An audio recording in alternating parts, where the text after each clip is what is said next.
Salut à tous mes fidèles abonnés et bienvenue sur ma page Facebook, ma chaîne YouTube et TikTok.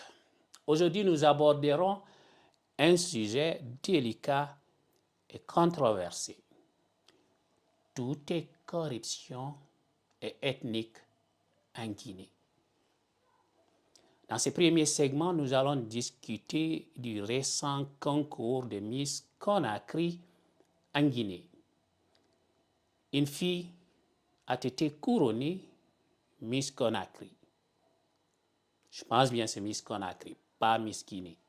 Et bien qu'elle ne soit pas laide du tout, je pense qu'il y avait certainement des candidates plus belles qu'elle. Cependant, dans un pays où le favoritisme ethnique et la corruption a toujours été un jeu favori, il est important de prendre en compte cette réalité. Il est important de prendre en compte cette réalité.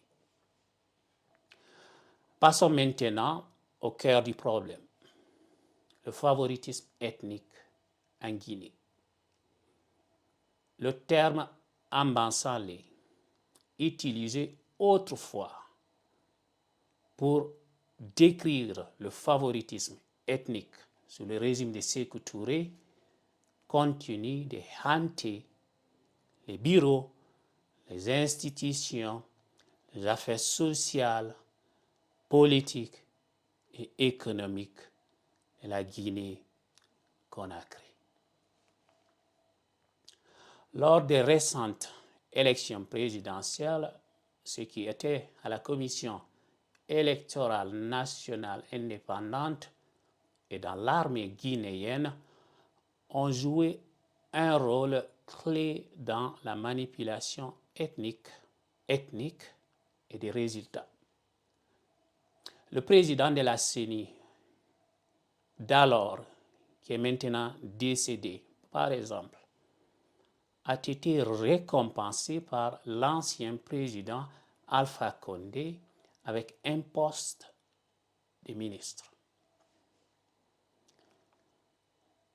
Ce monsieur a joué un rôle clé dans la manipulation des résultats du premier tour en Guinée. Tout le monde le sait. Tout le monde le sait. Il a annulé les résultats dans l'une des communes qui était favorite à l'opposant, celui d'Alain Diallo, qui est arrivé au premier tour avec 48%. Et ce monsieur a décidé d'annuler les résultats de cette commune. Ceci a remis en cause l'élection d'Alpha Condé, même si il a forcé, avec l'aide de l'armée, à rester au pouvoir pendant plus de 15 ans. On dit qui règne par les armes périra par les armes. Dans cette partie, nous allons analyser l'impact du favoritisme ethnique et la corruption sur les concours de beauté en Guinée. Un cas similaire s'est même passé à Kankan récemment où on a corrompu les gens pour sélectionner une fille qui n'était pas du tout belle. Malheureusement, cela peut influencer les résultats et écarter des candidates potentiellement plus méritantes. Il est temps de remettre en question ces pratiques qui faussent l'égalité des chances et la justice dans ces compétitions. Avant de conclure cette vidéo, je tiens à souligner que je ne suis pas contre cette fille en particulier. D'ailleurs, je ne connais même pas son nom. Cependant, en voyant sa photo ce matin dans les réseaux sociaux, je me suis simplement demandé s'il n'y avait pas une fille encore plus belle qu'elle. Car la beauté va bien au-delà des apparences. Voilà, chers spectateurs, nous arrivons à la fin de cette vidéo. J'espère que cette discussion a suscité une réflexion sur le favoritisme ethnique et la corruption en Guinée et ses conséquences, bien sûr. N'oubliez pas de vous abonner à ma chaîne pour ne manquer aucun de mes futurs contenus engagés.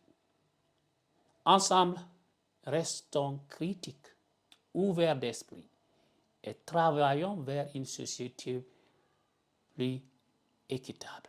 Et rappelez-vous, les ethnos, si vous commentez des bêtises dans mes vidéos, ploup, delete, bloque, supprimer, bloquer. Merci à tous pour votre soutien et à bientôt dans la prochaine vidéo. Cliquez sur le bouton d'abonnement pour rejoindre la communauté et ne rien manquer à mes prochaines publications. See you guys soon. Ciao.